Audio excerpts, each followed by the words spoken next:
પ્રકરણ 1. આપણી આસપાસમાં દ્રવ્ય. Matter in our surroundings. આપણી આસપાસ એટલે કે ચોપાસ નજર કરીએ તો જુદા જુદા આકાર, કદ અને બનાવટો ધરાવતી વિવિધ વસ્તુઓ જોઈ શકાય છે. બ્રહ્માંડ એટલે કે યુનિવર્સની દરેક વસ્તુ જે સામગ્રીમાંથી બનેલી છે તેને વૈજ્ઞાનિકોએ દ્રવ્ય એટલે કે મેટર નામ આપેલું છે.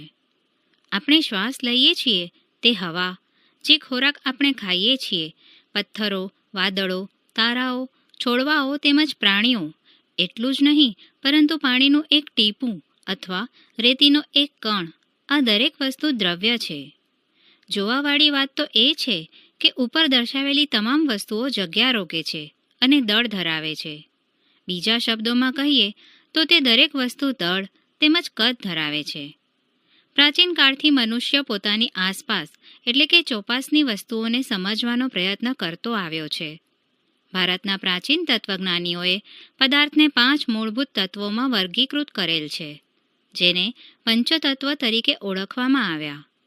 આ પંચતત્વ વાયુ, પૃથ્વી, અગ્નિ, આકાશ અને પાણી છે.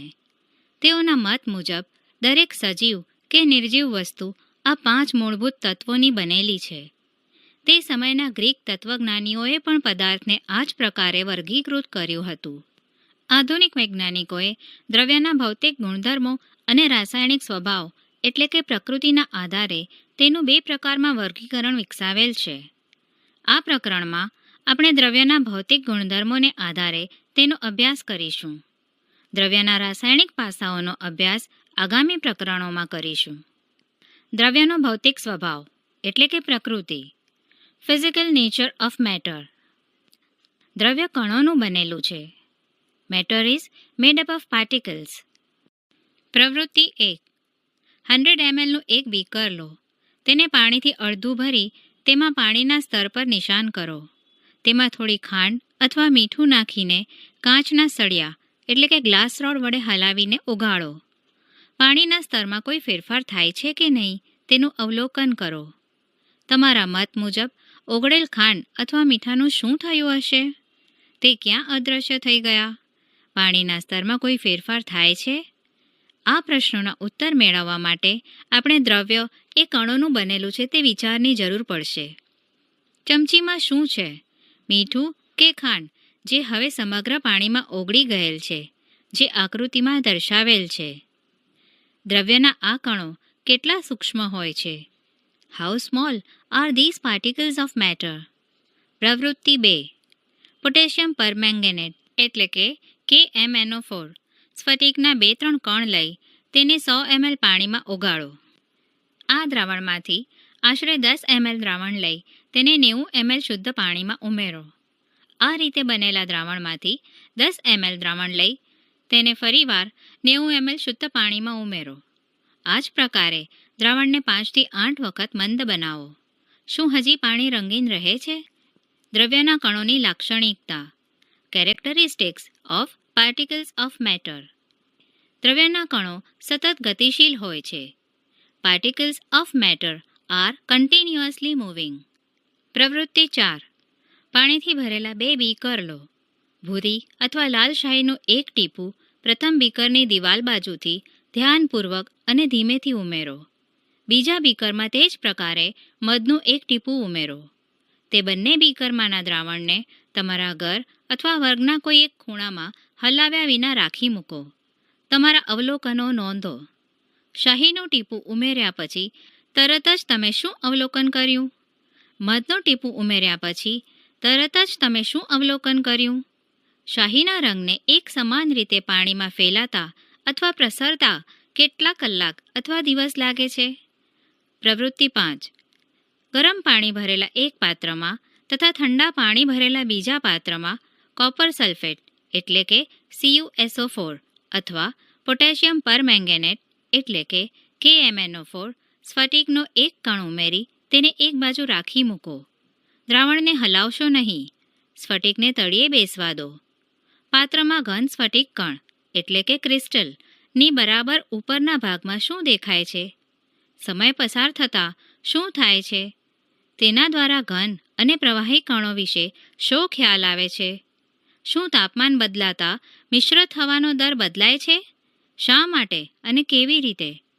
ઉપર્યુક્ત પ્રવૃત્તિઓના આધારે આપણે નીચે પ્રમાણેના તારણ પર પહોંચી શકીએ. દ્રવ્યના કણો સતત ગતિશીલ હોય છે, એટલે કે તે ગતિ ઉર્જા ધરાવે છે. તાપમાન વધતા દ્રવ્યના કણોની ગતિ વધે છે, જેથી આપણે કહી શકીએ કે તાપમાન વધતા કણોની ગતિ ઉર્જા વધે છે. ઉપર્યુક્ત ત્રણેય પ્રવૃત્તિઓમાં આપણે જોયું કે દ્રવ્યના કણો એકબીજામાં આંતરમિશ્રિત થયેલા હોય છે, કારણ કે એક દ્રવ્યના કણો વચ્ચેના અવકાશમાં બીજા દ્રવ્યના કણો ગોઠવાય છે અને સમાન રીતે મિશ્ર થાય છે. આ પ્રકારે બે જુદા જુદા પ્રકારના દ્રવ્યના કણોની એકબીજામાં આંતરમિશ્ર થવાની ઘટનાને પ્રસરણ એટલે કે ડિફ્યુઝન કહે છે. આપણે જોઈ શકીએ છીએ કે તાપમાન વધતા પ્રસરણ વધુ ઝડપી બને છે. આવું શા માટે થાય છે? દ્રવ્યની અવસ્થાઓ, સ્ટેટ્સ ઓફ મેટર. તમારી ચોપાસના દ્રવ્યોનું ધ્યાનથી અવલોકન કરો. તે કઈ જુદી જુદી અવસ્થાઓ ધરાવે છે? આપણે જોઈ શકીએ છીએ કે આપણી આસપાસના દ્રવ્યો 3 જુદી જુદી અવસ્થાઓ ધરાવે છે: ઘન, પ્રવાહી અને વાયુ. દ્રવ્યના કણોની લાક્ષણિકતાઓ જુદી જુદી હોવાના કારણે દ્રવ્યની 3 અવસ્થાઓ ઉદ્ભવે છે. હવે આપણે દ્રવ્યની ત્રણેય અવસ્થાઓના ગુણધર્મો વિશે વિસ્તૃત ચર્ચા કરીશું. ઘન અવસ્થા, ધ સોલિડ સ્ટેટ. પ્રવૃત્તિ 9. નીચે દર્શાવેલ વસ્તુઓ એકઠી કરો: પેન, પુસ્તક, સોય અને દોરીનો ટુકડો. ઉપર્યુક્ત વસ્તુઓને કોરા કાગળ પર મૂકી તેની ફરતે પેન્સિલ ફેરવી તેના આકારનું રેખાચિત્ર બનાવો. શું આ તમામ વસ્તુઓને ચોક્કસ આકાર, ચોક્કસ સીમાઓ અને ચોક્કસ કદ હોય છે? તેઓને હથોડી વડે ટીપવાથી કે તેઓને ખેંચવાથી કે નીચે પાડવાથી શું થાય છે? શું આ તમામ વસ્તુઓનું એકબીજામાં પ્રસરણ શક્ય છે? બળ લગાવીને આ વસ્તુઓને સંકોચવાનો, દબાવવાનો પ્રયાસ કરો. શું તેનું સંકોચન થઈ શકે છે? ઉપર્યુક્ત તમામ ઉદાહરણ ઘન પદાર્થના છે. આપણે જોઈ શકીએ છીએ કે આ દરેક વસ્તુને ચોક્કસ આકાર, નિશ્ચિત સીમાઓ અને ચોક્કસ કદ છે, એટલે કે અવગણી શકાય તેવું, એટલે કે ન ગણ્ય સંકોચન છે. ઘન પદાર્થ પર બાહ્ય બળ લગાવવા છતાં તે પોતાનો મૂળભૂત આકાર જાળવી રાખે છે. ઘન પદાર્થ પર બળ લગાવતા તે તૂટી શકે, પરંતુ તેના આકારમાં ફેરફાર થવો મુશ્કેલ છે. તેથી જ તે દ્રઢ એટલે કે રિજિડ હોય છે. નીચે દર્શાવેલ વિધાનો ધ્યાનમાં લો. રબર બેન્ડ એટલે કે રબરની રિંગ વિશે શું માની શકાય? શું ખેંચાણ આપીને તેના આકારમાં ફેરફાર કરી શકાય છે? શું તે ઘન છે? મીઠું અને ખાંડને જુદા જુદા આકાર ધરાવતા પાત્રોમાં ભરવાથી તેમનો આકાર પણ પાત્રના આકાર જેવો થઈ શકે છે. શું તેઓ ઘન છે? વાદળી એટલે કે સ્પોન્જ શું છે? તે ઘન છે, છતાં તેનું સંકોચન કરી શકાય છે. શા માટે? આ તમામ ઘન છે, કારણ કે બાહ્ય બળ લગાવતા રબર બેન્ડનો આકાર બદલાય છે અને બાહ્ય બળ દૂર કરતાં તે પુનઃ પોતાનો મૂળ આકાર ધારણ કરે છે. અતિશય બળ લગાવવાથી રબર બેન્ડ તૂટી જાય છે. મીઠું અને ખાંડને આપણા હાથમાં રાખીએ કે પછી કોઈ રકાબી એટલે કે ડીશ કે બરણી એટલે કે જારમાં રાખીએ તો તે પણ તેના સ્ફટિકોના આકાર બદલાતા નથી. વાદળી એટલે કે સ્પોન્જમાં ખૂબ જ નાના છિદ્રો હોય છે, જેમાં હવા ભરાયેલી હોય છે. જ્યારે આપણે તેને દબાવીએ છીએ ત્યારે તેમાંથી હવા બહાર નીકળે છે, જેને કારણે તેનું સંકોચન થાય છે. પ્રવાહી અવસ્થા, ધ લિક્વિડ સ્ટેટ. પ્રવૃત્તિ 10. નીચે દર્શાવેલી વસ્તુઓ એકઠી કરો: પાણી, ખોરાક, રાંધવાનું તેલ, દૂધ, જ્યુસ એટલે કે રસ અને ઠંડુ પીણું. પ્રયોગશાળામાં માપન નળાકાર એટલે કે મેઝરિંગ સિલિન્ડરની મદદથી જુદા જુદા આકારના પાત્રો એટલે કે વાસણોમાં 50 ml કદ પર નિશાન કરો. આ પ્રવાહીઓને ભોંયતળિયે ઢોળી દેવાથી શું થશે? કોઈ એક પ્રવાહીનું 50 ml કદ લઈ જુદા જુદા પાત્રોમાં એક પછી એક ભરો. શું દરેક વખતે તેનું કદ સમાન રહે છે? શું પ્રવાહીનો આકાર એક સમાન જળવાઈ રહે છે? પ્રવાહીને એક પાત્રમાંથી બીજા પાત્રમાં રેડતા તે સરળતાથી વહન પામે છે? આપણે જોઈ શકીએ છીએ કે પ્રવાહીને નિશ્ચિત આકાર હોતો નથી, પરંતુ તે નિશ્ચિત કદ ધરાવે છે. તેને જે પાત્રમાં ભરવામાં આવે તે પાત્ર જેવો આકાર ધારણ કરે છે. પ્રવાહીમાં વહનશીલતાનો ગુણ છે, તેથી જ તેનો આકાર બદલાય છે. એટલે જ પ્રવાહી સખત નહીં પરંતુ તરલ હોય છે. પ્રવૃત્તિ 4 અને 5ના સંદર્ભમાં આપણે જોયું કે ઘન અને પ્રવાહી પદાર્થોનું પ્રવાહીમાં પ્રસરણ એટલે કે ડિફ્યુઝન સંભવી શકે છે. વાતાવરણના વાયુઓ પાણીમાં પ્રસરણ પામીને ઓગળે છે. આ વાયુઓ ખાસ કરીને ઓક્સિજન એટલે કે O2 અને કાર્બન ડાયોક્સાઇડ એટલે કે CO2 જળચર પ્રાણીઓ અને વનસ્પતિઓના અસ્તિત્વ માટે આવશ્યક હોય છે. દરેક સજીવને પોતાના અસ્તિત્વ માટે શ્વાસ લેવો જરૂરી છે. દરેક જળચર પ્રાણી પાણીમાં ઓગળેલા ઓક્સિજનને શ્વાસ તરીકે લે છે. આ ઉપરથી આપણે એ નિષ્કર્ષ પર પહોંચી શકીએ છીએ કે ઘન, પ્રવાહી અને વાયુ એમ ત્રણેયનું પ્રસરણ પ્રવાહીમાં શક્ય છે. ઘનની સરખામણીમાં પ્રવાહીનો પ્રસરણ દર વધુ હોય છે. એવું એટલા માટે થાય છે કે પ્રવાહી અવસ્થામાં દ્રવ્યના કણો સ્વતંત્ર રૂપે ગતિ કરે છે અને ઘનની સાપેક્ષે પ્રવાહીના કણો વચ્ચે ખાલી અવકાશ વધુ હોય છે. એટલે કે ઘનની સરખામણીમાં પ્રવાહીના કણો વધુ દ્રઢ ન હોવાથી છૂટાછવાયા ગોઠવાય છે. વાયુ અવસ્થા, ધ ગેસિયસ સ્ટેટ. તમે ક્યારેક ગેસના ફુગ્ગાવાળાને જોયો છે કે જે ગેસના એક જ સિલિન્ડરમાંથી ઘણા બધા ફુગ્ગામાં ગેસ ભરે છે? તેને પૂછીને જાણો કે એક જ સિલિન્ડરથી તે કેટલા ફુગ્ગામાં ગેસ ભરે છે. તેને પૂછો કે સિલિન્ડરમાં કયો ગેસ ભરેલો છે. પ્રવૃત્તિ 11. 100 mlની 3 સિરિંજ લો અને તેના શીર્ષ એટલે કે અગ્રભાગને રબરના બૂચથી બંધ કરી દો. દરેક સિરિંજના પિસ્ટનને દૂર કરો. પ્રથમ સિરિંજમાં હવા રહેવા દો, બીજીમાં પાણી અને ત્રીજીમાં ચોકના ટુકડા ભરો. પિસ્ટનને ફરીથી સિરિંજમાં ભરાવો. સિરિંજના પિસ્ટનની ગતિશીલતા સરળ બનાવવા માટે તેની સપાટી પર થોડી પેટ્રોલિયમ જેલી એટલે કે વેસેલાઇન લગાવો. દરેક પિસ્ટનને સિરિંજમાં નાખીને દબાવવાનો પ્રયત્ન કરો. આપણે જોયું કે ઘન તેમજ પ્રવાહીની તુલનામાં વાયુનું સંકોચન એટલે કે કોમ્પ્રેશન ઘણી વધુ માત્રામાં થાય છે. આપણા ઘરમાં ખોરાક રાંધવા માટે વપરાતો પ્રવાહીકૃત પેટ્રોલિયમ વાયુ એટલે કે લિક્વિફાઇડ પેટ્રોલિયમ ગેસ LPG અથવા તો હોસ્પિટલોમાં વપરાતા ઓક્સિજન સિલિન્ડરમાં સંકોચિત વાયુ હોય છે.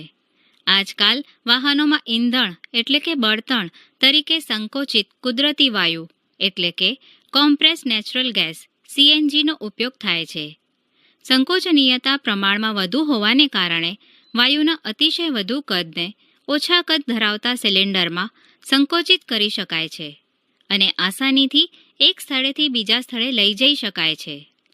આપણી નાસિકાઓના છિદ્રો એટલે કે નોસ્ટ્રિલ્સ સુધી પહોંચી શકતી સોડમ એટલે કે સ્મેલને કારણે રસોઈઘરમાં પ્રવેશ કર્યા સિવાય આપણે જાણી શકીએ છીએ કે રસોઈઘરમાં શેની રસોઈ થઈ રહી છે. આ સોડમ આપણા સુધી કેવી રીતે પહોંચે છે? ખોરાકની સોડમના કણો હવામાં ભળી જાય છે અને હવામાં ફેલાઈને રસોઈઘરથી આપણા સુધી પહોંચે છે. આ સોડમના કણો હજી વધુ દૂર પણ જઈ શકે છે. રાંધેલા ગરમ ખોરાકની સોડમ આપણી પાસે થોડી જ ક્ષણોમાં પહોંચી જાય છે. તેની ઘન તેમજ પ્રવાહીના કણોના પ્રસરણ સાથે સરખામણી કરો. કણોની ઝડપી ગતિ અને કણો વચ્ચેના વધુને વધુ ખાલી અવકાશને કારણે વાયુઓનું અન્ય વાયુઓમાં પ્રસરણ ખૂબ જ ઝડપથી થાય છે. વાયુ અવસ્થામાં કણોની ગતિ એટલે કે હલનચલન અસ્તવ્યસ્ત એટલે કે અનિયમિત અને વધુ હોય છે. આ અસ્તવ્યસ્ત ગતિને કારણે કણો એકબીજા સાથે તેમજ પાત્રની દિવાલ સાથે અથડામણ અનુભવે છે. પાત્રની દિવાલ પરના વાયુના કણો દ્વારા પ્રતિ એકમ ક્ષેત્રફળ પર લાગતા બળને કારણે વાયુનું દબાણ ઉદ્ભવે છે. શું દ્રવ્ય પોતાની અવસ્થાને બદલી શકે છે? Can matter change its state? આપણા અવલોકન દ્વારા આપણે જાણી શકીએ કે પાણી ત્રણેય અવસ્થાઓ ધરાવી શકે છે. ઘન બરફ સ્વરૂપે, પ્રવાહી પાણી સ્વરૂપે, વાયુ પાણીની બાષ્પ એટલે કે વરાળ સ્વરૂપે. દ્રવ્યની અવસ્થા બદલાય તે દરમિયાન તેમાં શું ફેરફાર થાય છે? અવસ્થા બદલાવાથી દ્રવ્યના કણો પર શો પ્રભાવ એટલે કે અસર પડે છે? અવસ્થાનો આ ફેરફાર કેવી રીતે થાય છે? શું આપણે આ પ્રશ્નોના ઉત્તર મેળવવા ન જોઈએ? તાપમાનના ફેરફારની અસર, effect of change of temperature. પ્રવૃત્તિ 12. એક બીકરમાં 150 ગ્રામ બરફના ટુકડા લઈ આકૃતિમાં દર્શાવ્યા મુજબ તેમાં પ્રયોગશાળામાં વપરાતું થર્મોમીટર એવી રીતે ગોઠવો કે જેથી થર્મોમીટરનો બલ્બ બરફના ટુકડાના સંપર્કમાં રહે. ધીમા તાપે બીકરને ગરમ કરવાનું શરૂ કરો. જ્યારે બરફ પીગળવા માંડે ત્યારે તાપમાન નોંધી લો. જ્યારે બરફ સંપૂર્ણ રીતે પાણી એટલે કે પ્રવાહી સ્વરૂપમાં રૂપાંતરિત થઈ જાય ત્યારે ફરીવાર તાપમાન નોંધી લો. ઘન અવસ્થામાંથી પ્રવાહી અવસ્થામાં થતા આ રૂપાંતર માટે તમારું અવલોકન નોંધો. હવે બીકરમાં એક કાચનો સળિયો એટલે કે ગ્લાસ રોડ રાખીને તેના દ્વારા હલાવતા પાણી ઉકળે ત્યાં સુધી તેને ગરમ કરો. જ્યાં સુધી મોટા ભાગના પાણીની બાષ્પ બની જાય ત્યાં સુધી થર્મોમીટરના તાપમાન પર નજર રાખો.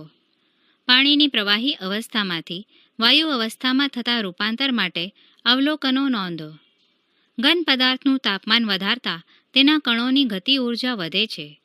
ગતિ ઊર્જામાં વધારો થવાથી કણ વધુ ઝડપથી કંપન કરવા લાગે છે. ઉષ્મા એટલે કે ગરમી દ્વારા આપવામાં આવેલી ઊર્જા એ કણો વચ્ચેના આકર્ષણ બળને નબળું પાડે છે, જેથી કણ પોતાનું નિયત સ્થાન છોડી વધુ સ્વતંત્ર રીતે ગતિ કરવા લાગે છે. એક અવસ્થા એવી આવે છે કે જ્યારે ઘન પદાર્થ પીગળીને પ્રવાહી સ્વરૂપમાં સંપૂર્ણ રૂપાંતર પામી જાય છે. જે તાપમાને વાતાવરણીય દબાણ હેઠળ ઘન પદાર્થ પીગળીને પ્રવાહી સ્વરૂપમાં રૂપાંતરિત થાય છે તે તાપમાનને તે ઘન પદાર્થનું ગલનબિંદુ એટલે કે મેલ્ટિંગ પોઈન્ટ કહે છે. બરફનું ગલનબિંદુ 273.16 K છે. પીગળવાની પ્રક્રિયા એટલે કે ઘનના પ્રવાહી સ્વરૂપમાં રૂપાંતરણની પ્રક્રિયાને ગલન એટલે કે ફ્યુઝન પણ કહે છે. કોઈ ઘન પદાર્થના ગલન વખતે તાપમાન અચળ રહે તો ઉષ્મા ઊર્જા ક્યાં જાય છે? ગલનના પ્રયોગની પ્રક્રિયા દરમિયાન તમે અવલોકન કર્યું હશે કે ગલનબિંદુ સુધી પહોંચ્યા બાદ જ્યાં સુધી સંપૂર્ણ બરફ પીગળી ન જાય ત્યાં સુધી તાપમાન બદલાતું નથી. બીકરને ગરમી આપવા છતાં તાપમાન અચળ રહે છે. કણો વચ્ચેના પારસ્પરિક આકર્ષણ બળની ઉપરવટ જઈને દ્રવ્યની અવસ્થાને બદલવા માટે ઉષ્માનો ઉપયોગ થાય છે. પરંતુ તાપમાનમાં કોઈ પણ ફેરફાર દર્શાવ્યા સિવાય જ બરફ આ ઉષ્મા ઊર્જા શોષી લે છે. એવું માનવામાં આવે છે કે આ ઉષ્મા ઊર્જા બીકરમાં રહેલા સંઘટકો એટલે કે કન્ટેન્ટ્સમાં છુપાયેલી હોય છે, જેને ગુપ્ત ઉષ્મા એટલે કે લેટન્ટ હીટ કહે છે. અહીં ગુપ્તનો અર્થ છુપાયેલી એમ કરવામાં આવે છે. પદાર્થના ગલનબિંદુ જેટલા તાપમાને એક વાતાવરણ દબાણે 1 કિલોગ્રામ ઘન પદાર્થને પ્રવાહી અવસ્થામાં રૂપાંતરિત કરવા માટે જરૂરી ઉષ્મા ઊર્જાને ગલન ગુપ્ત ઉષ્મા એટલે કે લેટન્ટ હીટ ઓફ ફ્યુઝન કહે છે. એટલે કે 0 ડિગ્રી સેન્ટીગ્રેડ 273 K તાપમાને પાણીના કણોની ઊર્જા તે જ તાપમાને બરફના કણોની ઊર્જા કરતાં વધુ હોય છે. જ્યારે આપણે પાણીને ઉષ્મા ઊર્જા આપીએ છીએ ત્યારે કણો વધુ ઝડપથી ગતિ કરે છે. એક નિશ્ચિત તાપમાન સુધી પહોંચીને કણોમાં એટલી ઊર્જા આવી જાય છે કે જેથી તે પરસ્પરના આકર્ષણ બળને તોડીને સ્વતંત્ર થઈ જાય છે. આ તાપમાને પ્રવાહી અવસ્થાનું વાયુ અવસ્થામાં રૂપાંતર શરૂ થઈ જાય છે. એક વાતાવરણ દબાણે જે તાપમાને પ્રવાહી ઉકળવા લાગે છે તે તાપમાનને પ્રવાહીનું ઉત્કલન બિંદુ એટલે કે બોઇલિંગ પોઈન્ટ કહે છે. ઉત્કલન બિંદુ જથ્થાત્મક ઘટના એટલે કે બલ્ક ફેનોમેનાન છે. પ્રવાહીના તમામ કણો એટલી ઉર્જા પ્રાપ્ત કરી લે છે કે તેથી તે તમામ બાષ્પ અવસ્થામાં રૂપાંતરિત થઈ જાય છે.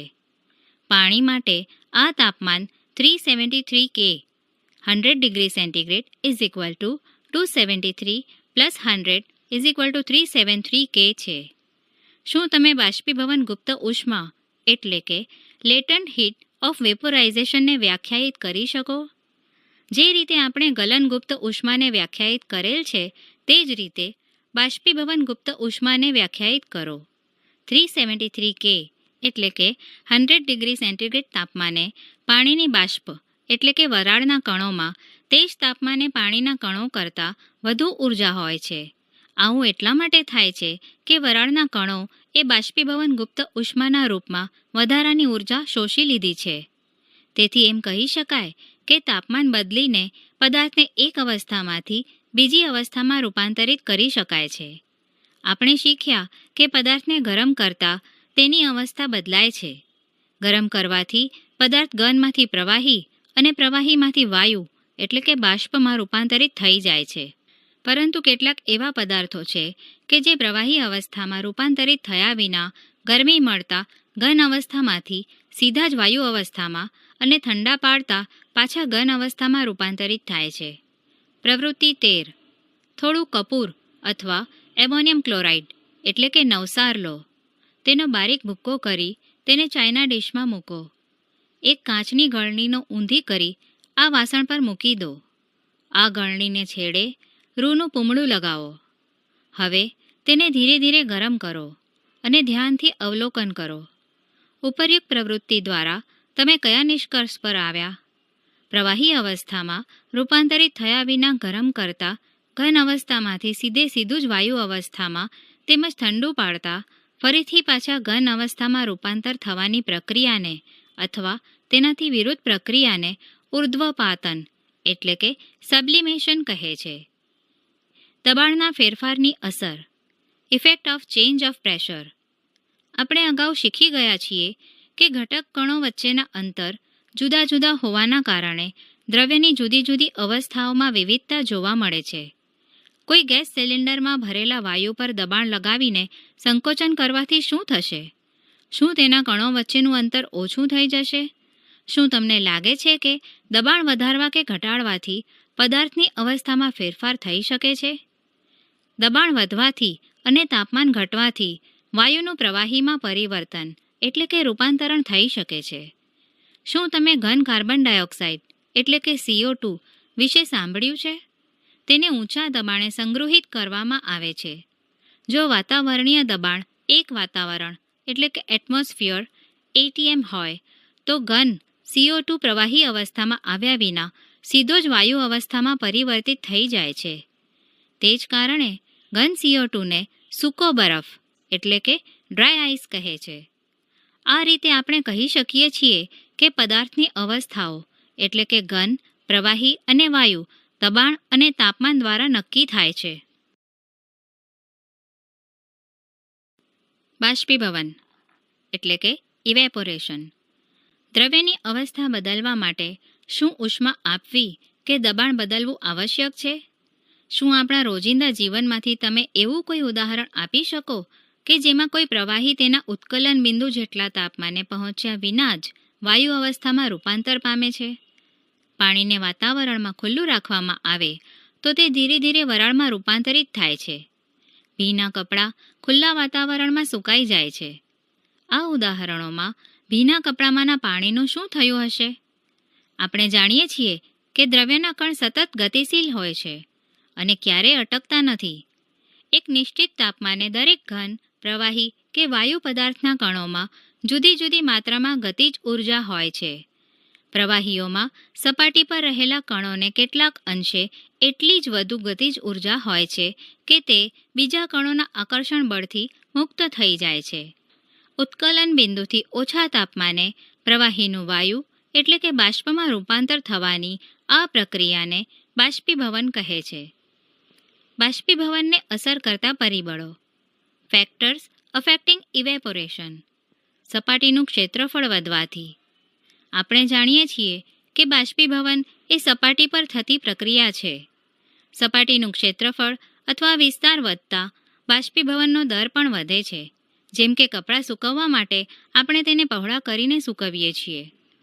તાપમાનનો વધારો. તાપમાન વધવાથી વધુને વધુ કણોને પૂરતી ગતિ ઊર્જા પ્રાપ્ત થાય છે, જેથી તેમનું બાષ્પ અવસ્થામાં રૂપાંતર વધુ થાય છે. ભેજની માત્રામાં ઘટાડો થવો. હવામાં રહેલી પાણીની બાષ્પની માત્રાને ભેજ એટલે કે હ્યુમિડિટી કહે છે. કોઈ નિશ્ચિત તાપમાને આપણી આસપાસની હવામાં એક નિશ્ચિત માત્રા કરતાં વધુ પાણીની બાષ્પ રહી શકે નહીં. જ્યારે હવામાં પાણીના કણોની માત્રા પહેલેથી જ વધુ હશે તો બાષ્પીભવનનો દર ઘટી જશે. પવનની ઝડપમાં વધારો. એક સામાન્ય અવલોકન છે કે વધુ પડતા પવનમાં કપડાં ઝડપથી સુકાઈ જાય છે. વધુ પડતા પવનને કારણે પાણીની બાષ્પના કણો પવનની સાથે ઉડી જાય છે, જેથી આસપાસની પાણીની બાષ્પની માત્રા ઘટી જાય છે. બાષ્પીભવનને કારણે ઠંડક કેવી રીતે ઉદ્ભવે છે? How does evaporation cause cooling? ખુલ્લા પાત્રમાં રાખેલ પ્રવાહીમાં દરેક તાપમાને સતત બાષ્પીભવન થતું રહે છે. બાષ્પીભવન દરમિયાન ઉર્જાને પુનઃપ્રાપ્ત કરવા માટે પ્રવાહીના કણો પોતાની આસપાસની ઉર્જાનું અવશોષણ એટલે કે એબ્ઝોર્પ્શન કરે છે, જેને લીધે આસપાસમાં ઠંડક ફેલાય છે. જ્યારે તમે એસિટોન એટલે કે નખ પરની પોલિશ દૂર કરતું પ્રવાહીને પોતાની હથેળી પર મૂકો છો ત્યારે શું થાય છે? તેના કણ તમારી હથેળી કે તેની આસપાસની ઉર્જા ગ્રહણ કરે છે અને બાષ્પીભવન પામે છે, જેથી હથેળી પર ઠંડકનો અનુભવ થાય છે.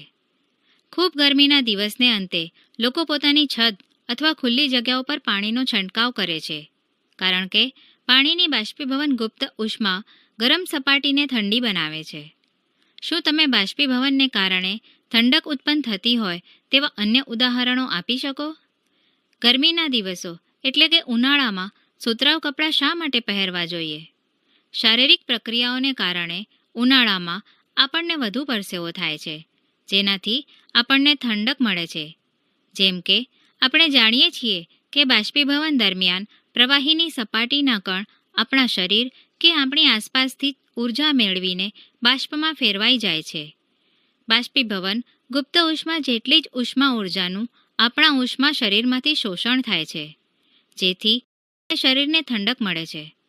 જો કે સુતરાઉ કપડામાં પાણીનું અવશોષણ વધુ થાય છે, તેથી આપણને થતો પરસેવો તેમાં અવશોષિત થઈ વાતાવરણમાં આસાનીથી બાષ્પીભવન પામે છે. બરફ જેવા ઠંડા પાણીથી ભરેલા ગ્લાસની બહારની સપાટી પર પાણીના ટીપાં એટલે કે ડ્રોપલેટ્સ શા માટે દેખાય છે? કોઈ પાત્રમાં આપણે બરફ જેવું ઠંડુ પાણી ભરીએ ત્યારે ઝડપથી પાત્રની બહારની સપાટી પર પાણીના ટીપાં નજર સમક્ષ આવવા લાગશે. હવામાં રહેલ પાણીની બાષ્પ એટલે કે ભેજની ઉર્જા ઠંડા પાણીના સંપર્કમાં આવવાને લીધે ઓછી થઈ જાય છે અને તે પ્રવાહી અવસ્થામાં ફેરવાઈ જાય છે,